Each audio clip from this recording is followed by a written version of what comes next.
They say my line of work is insignificant. My mother reduces me to nothing more than a seamstress. She and my beloved little sister Lexi believe they can corner me into unpaid labor, siphoning off my skill so they can chase her glittering dreams beneath stage lights. They want the most breathtaking evening gown so Lexi can dazzle at the Miss State pageant. Fine, I'll make her dazzle. Lexi is about to give a performance where she truly lets loose. One television audiences will never erase from memory. The bell above my studio door rang. Precisely at 2 in the afternoon, I didn't bother lifting my eyes from the silk chiffon beneath my fingers. The rhythm of my hand finishing told me exactly who had arrived. A suffocating wave of Chanel No. 5, the kind that announces. Desperation dressed up as confidence preceded my mother's. Entrance long before her heels. Struck my scuffed hardwood floor. Harper, darling. Deborah's voice oozed that syrupy warmth she reserved for moments when she wanted something. We're here. I set my needle aside, carefully anchoring the fragile fabric, and finally looked up. They stood there like a carefully curated image. My mother, Deborah Vance, sharp in her tailored white blazer and designer jeans that likely exceeded my monthly rent. And my sister Lexi, 23, flawless in that unearned way that comes from a lifetime of praise. Lexi wore athleisure as if it were couture, honey blonde hair falling in perfect waves she hadn't cultivated with discipline. Only privilege and expensive salon appointments, their eyes swept over my cramped studio with thinly veiled judgment. I caught the slight wrinkle of Lexi's nose as she absorbed the scene. Bolts of fabric leaned against every wall. My ancient sewing machine wheezed with every use yet refused to die. Dress forms scarred by decades of work stood like tired sentinels. One narrow window let in just enough daylight to make everything feel more rundown than charming. How are you, sweetie? How are you? Mom asked, though her gaze was already hunting for a clear surface to claim. Busy, I said, nodding toward the 3 dresses hanging nearby in varying states of completion. Mrs. Patterson's daughter's prom dress is due Friday. I've got a bridesmaid alteration this weekend. And that's lovely that you're staying occupied, Mom cut in smoothly, sliding an open fashion magazine onto the only uncluttered corner of my table. Her crimson, freshly manicured finger landed squarely on the cover. But look at this, sweetie. Look at the elegance. Despite myself, I leaned closer. The gown was extraordinary. A Valentino creation in deep emerald, drenched in intricate beadwork that must have consumed hundreds of artisan hours. The bodice was architectural perfection. The skirt poured downward like liquid crystal frozen mid-flow. It was the kind of dress destined for red carpets and museum displays. This, Mom continued, her voice slipping into that familiar, controlling cadence that always tightened my chest, is the standard Lexi deserves. I don't expect an exact replique, that would be gauche.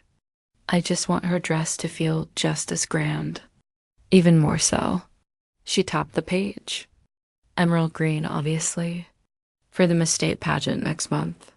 She paused, allowing her expectations to settle over me like a weighted cloak. And you'll put your whole heart into this as a gift for entering the competition, all right? Your sister needs to stand out above everyone else, a gift. Naturally. Not a commission. Not paid work. A gift as if my hours, my expertise, and my materials were simply family currency to be spent at her discretion. Mom, I began. But Lexi interrupted with a theatrical sigh. Oh, please. Harper. She perched on the edge of my work table, right beside Mrs. Patterson's fragile silk, making my stomach twist. You're not seriously considering saying no? I already have 3 paying clients, I said carefully, forcing my voice to remain steady. They've put down deposits. They're counting on me. And how are those cheap little rags you sew for nobodies more important than my future? Lexi pouted glossy lips, forming the same expression that had charmed judges for years. You should be honored to design a custom gown for the future Miss State. I'll promote you once I win. Think of the exposure. Rags. The word struck like an open hand. Something fractured inside my chest, a thin crack in whatever patience I had left. But worse than her insult was how that single, careless sentence yanked me backward in time.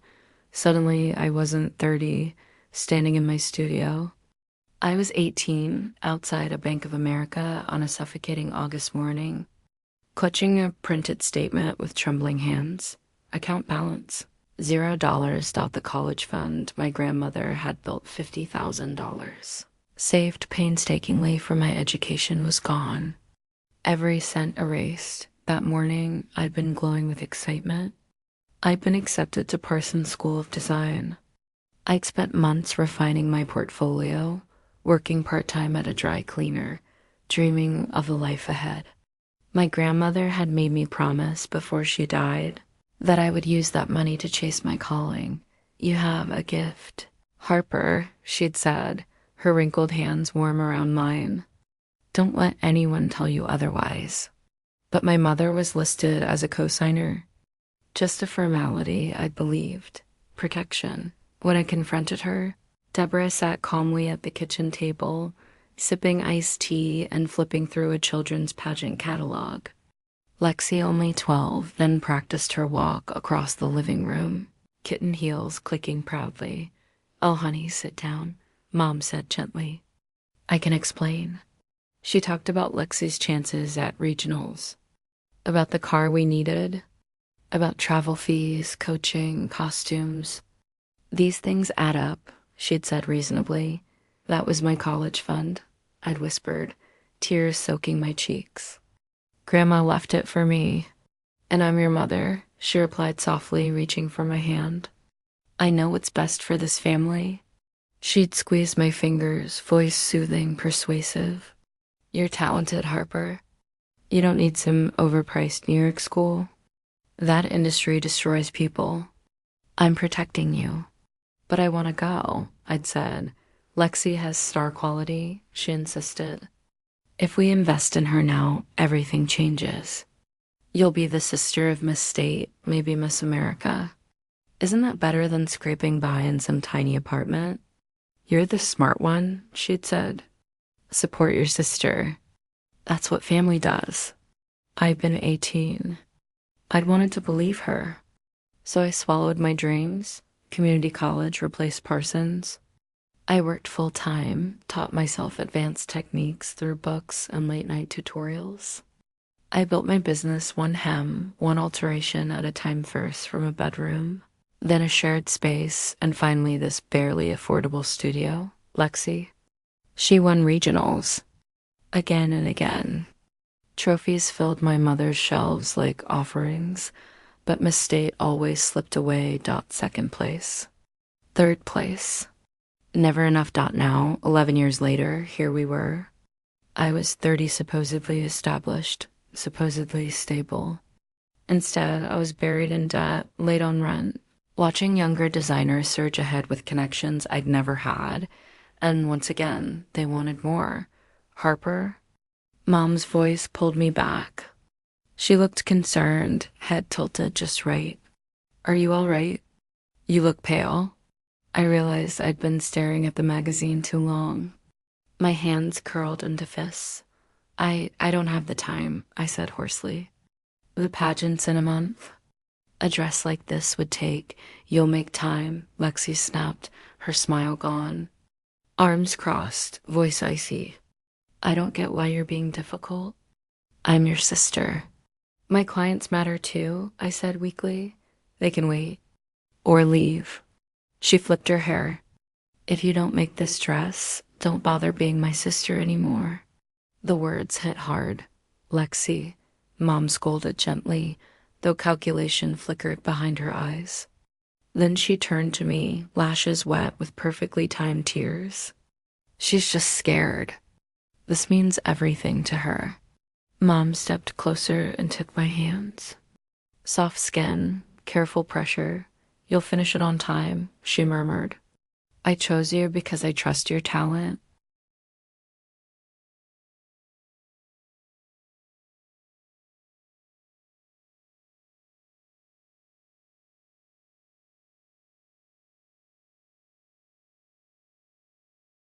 You're so talented, sweetheart. I know you can make something extraordinary. There it was, not the look, the tone, that precise blend of warmth and expectation she'd used to steer me for more than a decade. My mother had never screamed at me, never insulted me outright, never crossed the line into obvious cruelty. Instead, she wrapped every demand in affection so thick it made resistance feel like treason. And despite everything, despite the stolen college fund, despite 11 years of watching my dreams contract while Lexi's ballooned, despite knowing in my bones that this was wrong, I felt myself give way because somewhere deep inside, in a place I despised admitting existed, I still craved her approval. I still wanted to believe that maybe this time, just this once, if I did one more thing, she would finally see me, value me, love me the way she so openly loved Lexi. I swallowed. I need to finish my current client orders first, of course. Mom's face lit up as if I'd gifted her the sun itself. That's my responsible girl. How long do you need? 2 days, I heard myself say. Come back in 2 days. I'll take Lexi's measurements then. We can talk design. Perfect. Lexi's smile snapped back into place, bright and victorious. See, I knew you'd come through. You always do. They left trailing perfume and animated chatter, already discussing hair and makeup. The bell rang as the door shut behind them, and my studio suddenly felt smaller than ever. The walls closing in like a coffin, I dropped into my chair and stared at the abandoned magazine. The Valentino gown gazed back stunning. Unreachable. My phone VIBRATE. Mrs. Patterson. Just checking in. So excited to see the dress on Friday. I looked at the half-finished prom dress near my machine. The bridesmaid alterations in their garment bags. The dinner dress promised for next week. I decided then to finish every stitch within 48 hours. I would sacrifice sleep. I would push through exhaustion. But I would not let my paying clients suffer just because my family always came first. Again, always thought too. Days vanished like 2 minutes. I worked myself raw, completing the prom dress at 3 in the morning, fueled by cold coffee and spite-hardened resolve. The bridesmaid dresses were finished, the dinner dress hemmed, every client order delivered or nearly complete. I told myself it was professionalism. In truth, it was the last scrap of dignity I could cling to. If I was giving my labor away for free, at least my real clients wouldn't pay the price. When the bell rang exactly at 2 on Thursday, I was ready. More or less. My main table was cleared. The measuring tape laid out.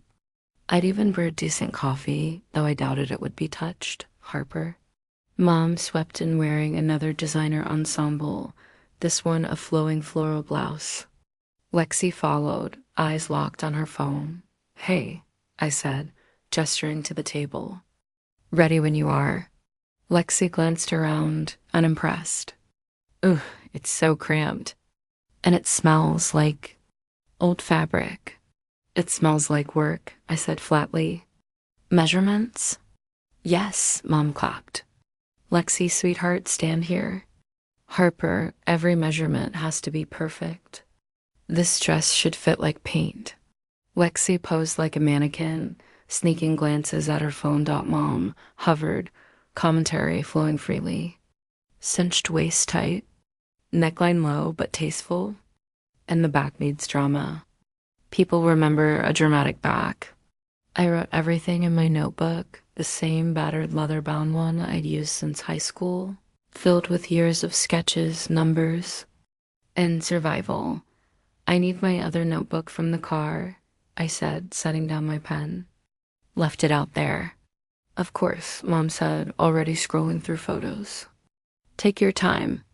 Outside, the afternoon sun felt harsh. I retrieved the notebook from my car and headed back. The studio door stood slightly open.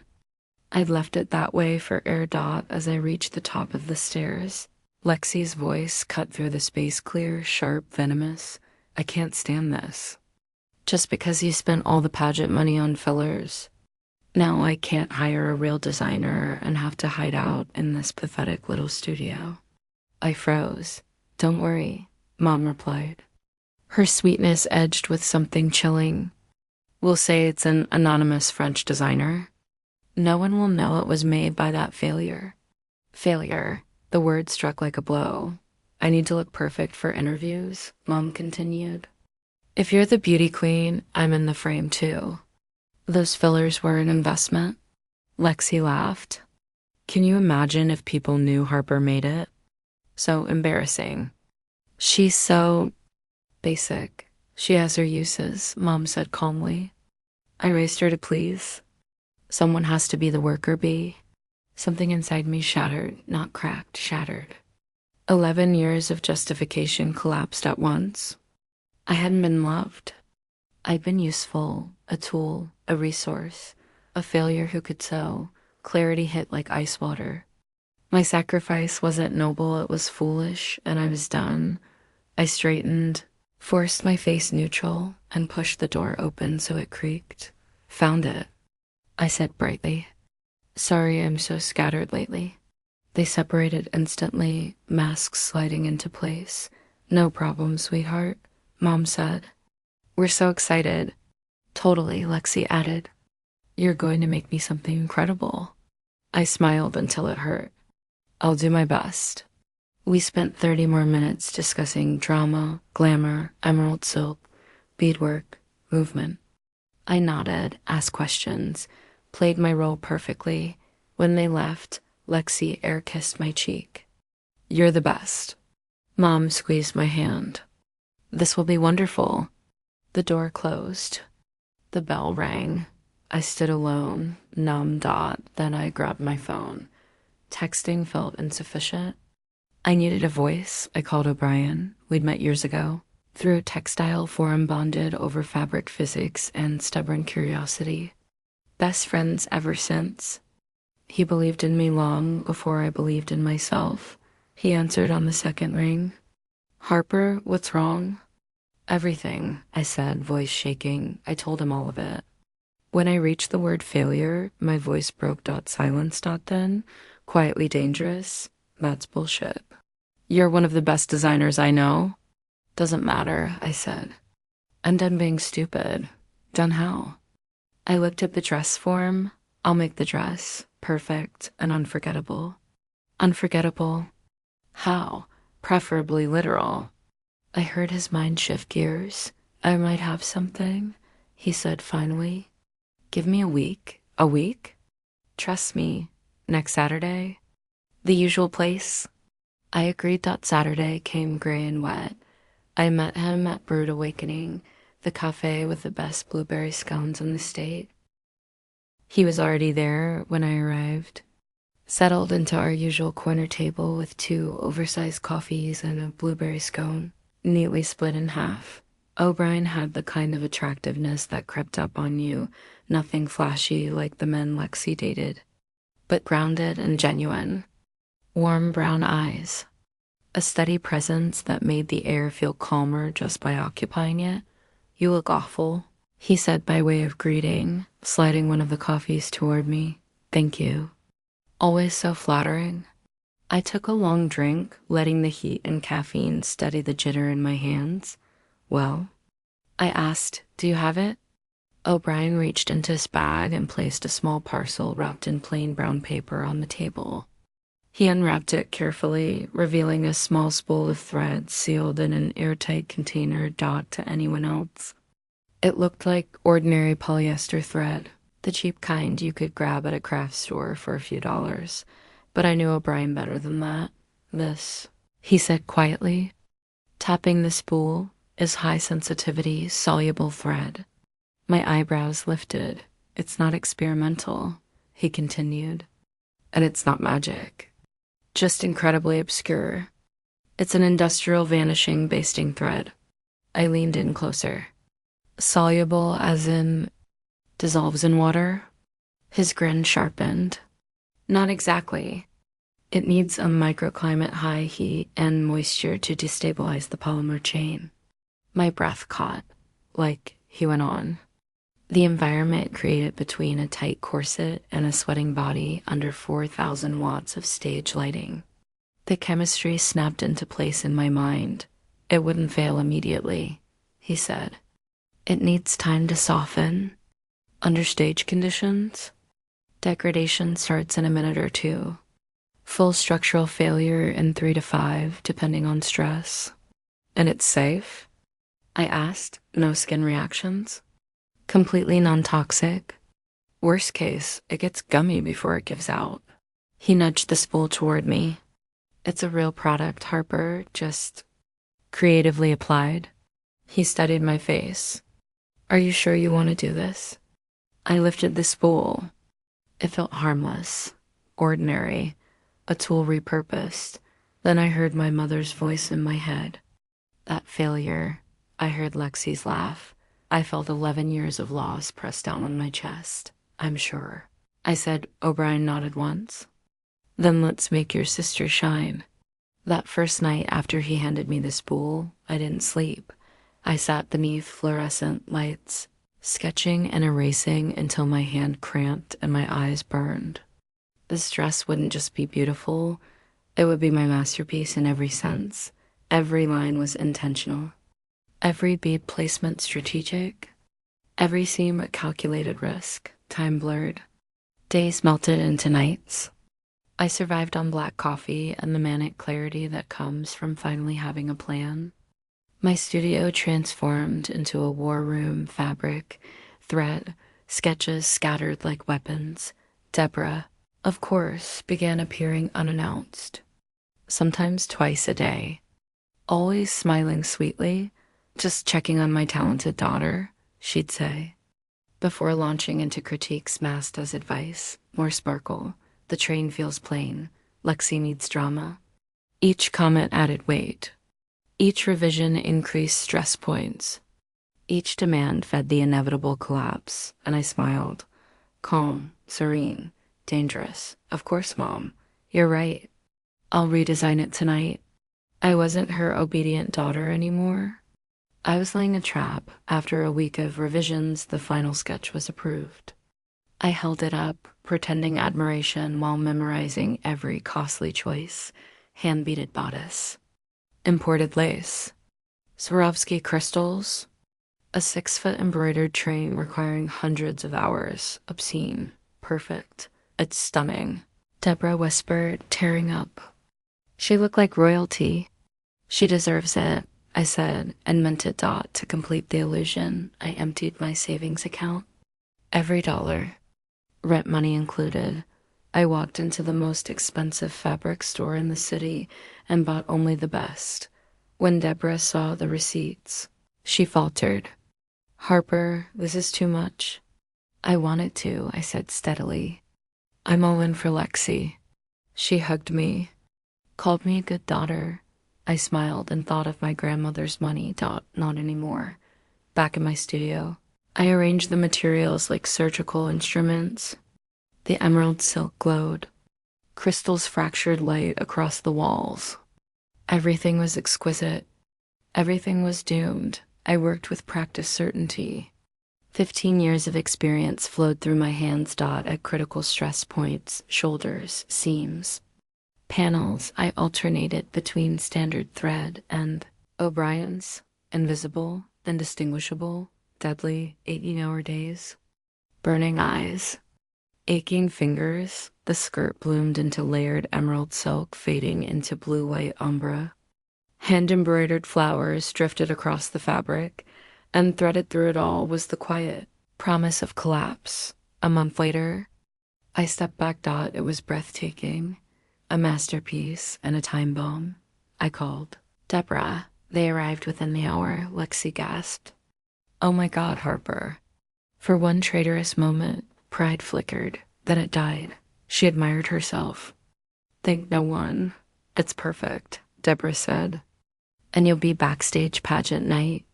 No one else can handle it. I smiled. Of course.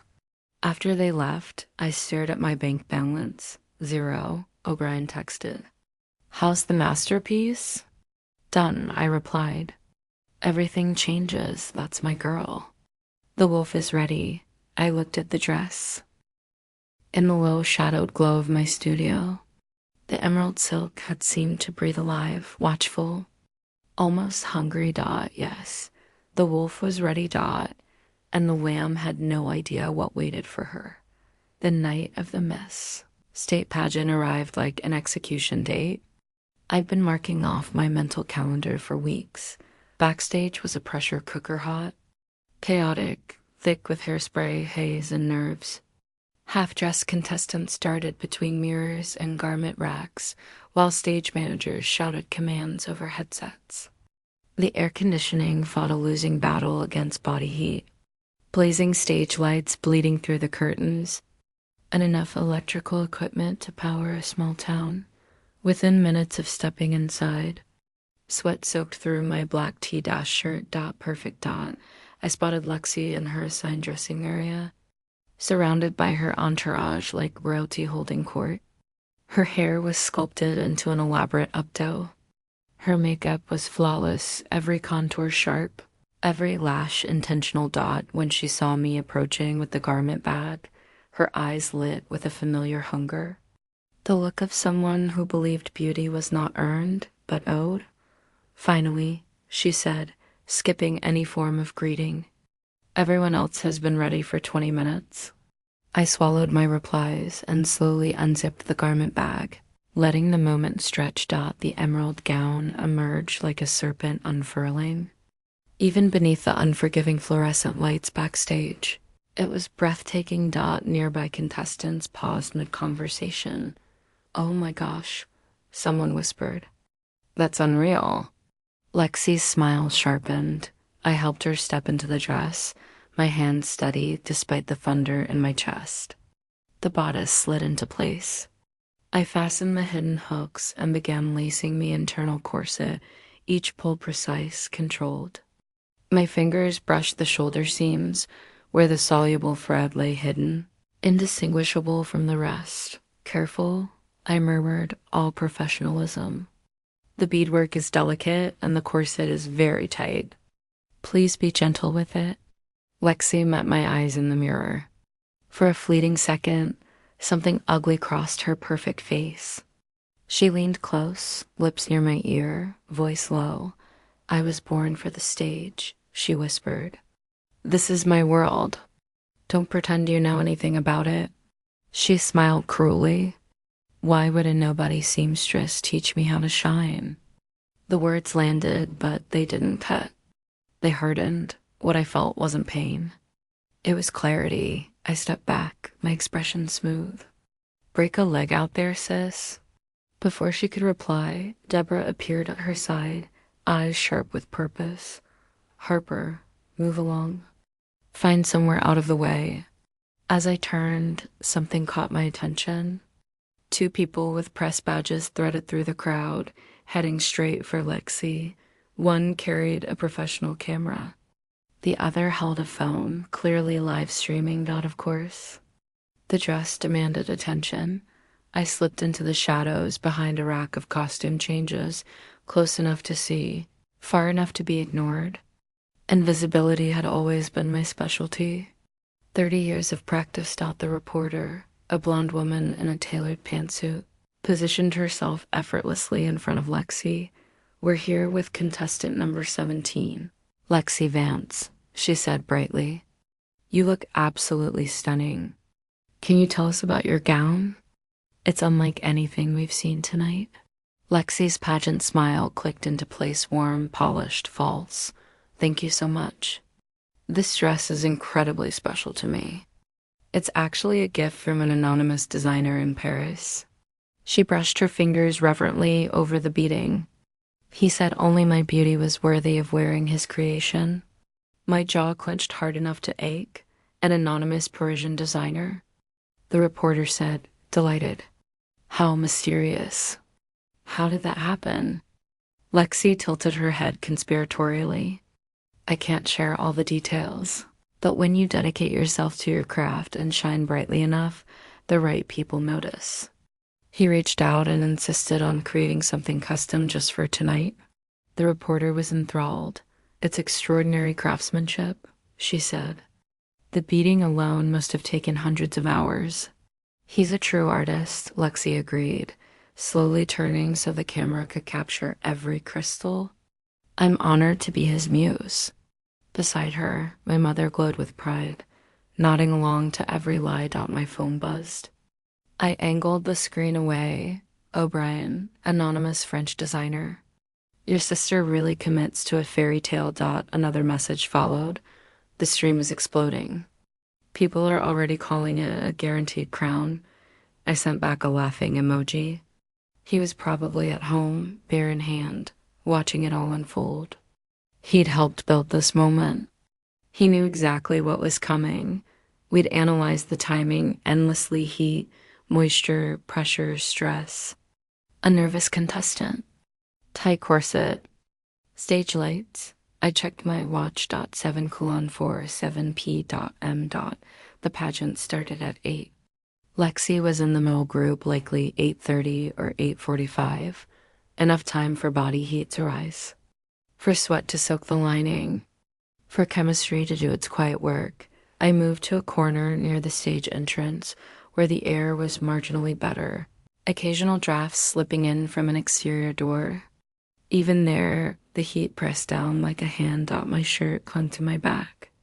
My hair frizzed. If I was this uncomfortable, Lexi encased in pounds of silk, crystals, and corsetry had to be miserable. The thought made me smile. I pretended to scroll through my phone while tracking every movement, watching stage managers organize contestants, watching Lexi's complexion flush deeper by the minute. At 8:20, a stage manager approached with a clipboard. Middle group, you're up in 15 minutes. Head towards stage right. Lexi's hand fluttered to her throat. Even from afar, I could see the tension radiating from her. This was the moment she'd been chasing for years. She reached for water. Deborah stopped her.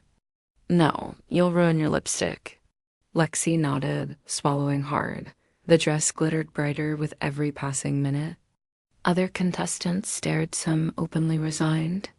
They knew they were competing with something extraordinary. If only they knew. At 8:32, the backstage lights dimmed. Applause thundered through the curtain opening. Group had finished. Then the MC's voice boomed through the speakers. Ladies and gentlemen, prepared to be dazzled by our next group of talented contestants. Stage managers guided Lexi's group toward the entrance. My sister took her marked shoulders back. Smile fixed, but her breathing was fast. Her hands trembled at her sides.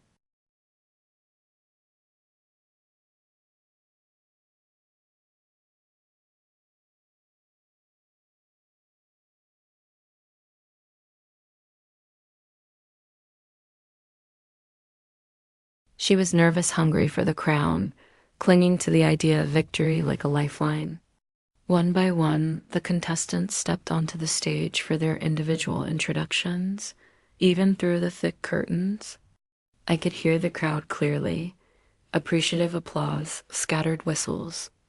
The familiar charged enthusiasm of a pageant audience, primed to be impressed. Then it was Lexi's turn, contestant number 17. Lexi Vance.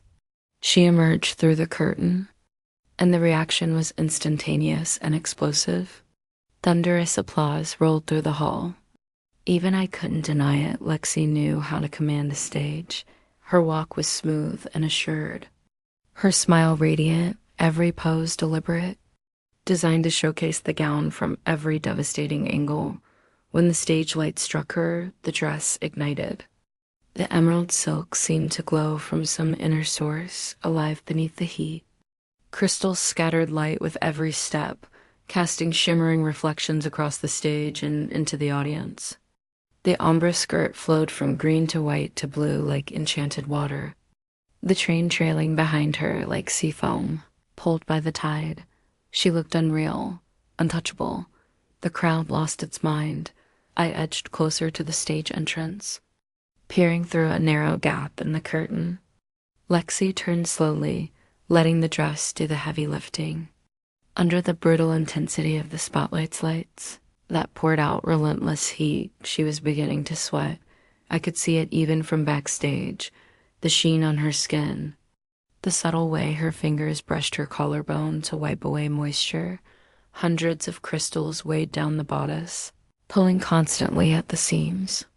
Every step, every pose, every practice turn added. Pressure dot stress dot strain dot, and deep within those seams imperceptible. To everyone but me, the soluble thread had begun to fail, quietly, patiently, fiber by fiber. I checked my watch. 8:43. P.M. Any second now. Lexi arched her back into another dramatic pose, emphasizing the silhouette. The audience applauded wildly. She smiled wider, feeding on their adoration, pushing herself harder. She had no idea she was standing on a collapsing structure. No idea her triumph was seconds away from becoming catastrophe. No idea that her anonymous Parisian designer was watching from the shadows, waiting for the final act. My phone rested loosely in my hand, camera ready. The wolf had waited long enough. Now it was time to watch the lamb fall. The second minute on stage arrived with the inevitability of fate. My heart slammed so hard I felt it in my throat. Lexi executed her choreographed turn, the one she'd practiced endlessly in our mother's living room. The emerald fabric caught the light like molten fire. The audience erupted again. The spotlights bore down, each one adding heat to the precise chemical equation I'd engineered. Then I saw the smallest shift in her posture, a briefest flash of confusion crossing her face. The shoulder seemed the one sewn entirely with O'Brien's miracle thread, failed in perfect, silent synchronization. One side of the bodice slipped free, exposing Lexi's entire left shoulder blade and the elegant curve of her back. The dress now hung unevenly, suspended from a single shoulder like an avant-garde statement piece. The crowd gasped, then cheered even louder. I heard voices carrying backstage. It's transforming. Oh my God, it's a reveal. That French designer is a genius. I clamped my hand over my mouth to stop myself from laughing. They thought it was intentional. They thought it was brilliance. Lexi's eyes went wide with terror. Her smile froze, brittle and strained, like porcelain about to crack. But she couldn't stop. The music kept playing. The cameras kept rolling. Thousands of people were watching live. She had to keep moving, keep smiling, pretend this was all planned up. The applause swelled. Judges leaned forward, pens flying. In the front row, Sebastian Lawrence Gay, O of the luxury fashion house sponsoring the pageant, watched with a composed, unreadable expression. Lexi spun again. The train surged around her legs like waves. Her body temperature climbed. Sweat soaked into the weakened lining. Every stitch I'd placed with surgical care completed its chemical destiny. Moisture beaded along her collarbone as the lights did their ruthless work. Heat and sweat, the perfect catalyst. Then the remaining seams failed all at once. The entire bodice, the piece I'd spent a month creating. The work that had drained my savings, and my sleep slid down her torso like melting ice.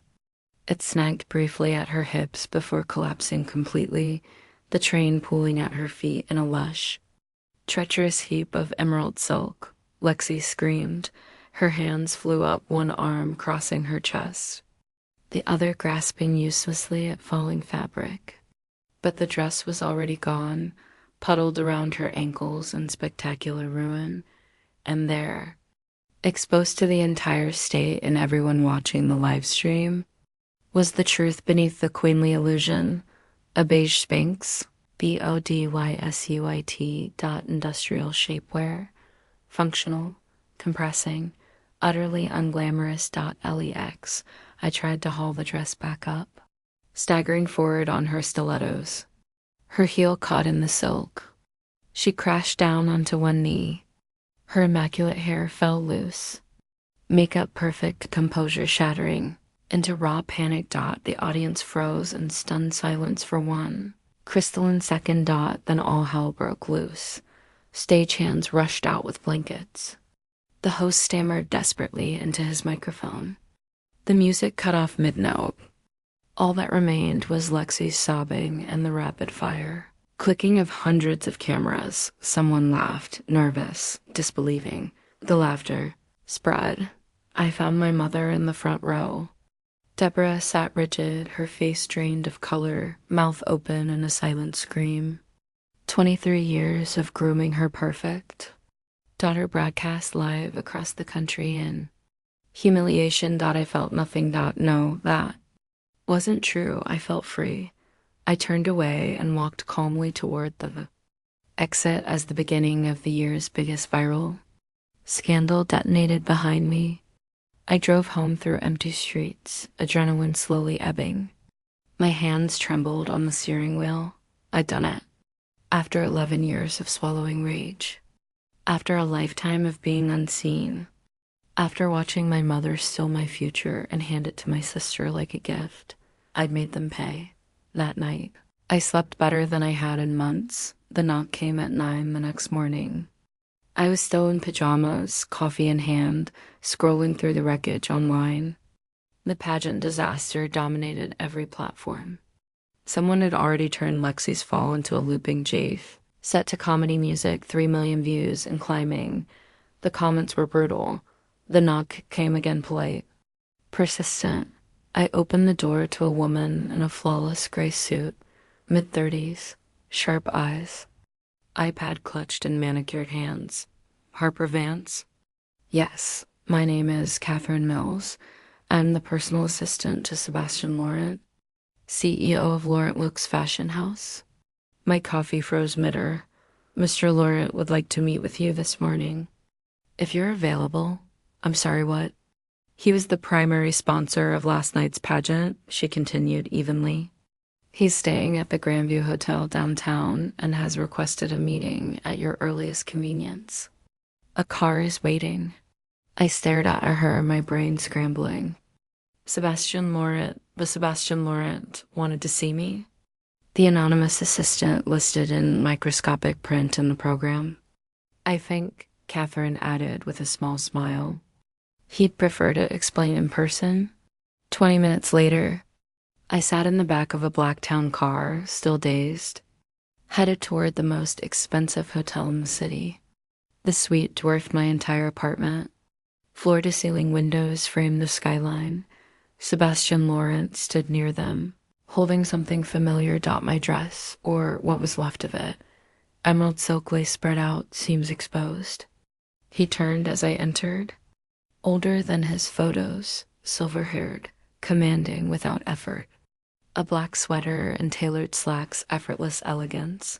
Miss Vance, he said softly, accent unmistakably French. Thank you for coming. He lifted the ruined gown, studying it like a surgeon reading an X-ray. His fingers traced the failed seams, the precise points of collapse, putting aside last night's incident, he said carefully. This construction technique is absolutely masterful. He looked up, eyes sharp. This is not the work of an amateur. The bodice engineering, the weight distribution, the choreography between movement and fabric, this is instinctive talent.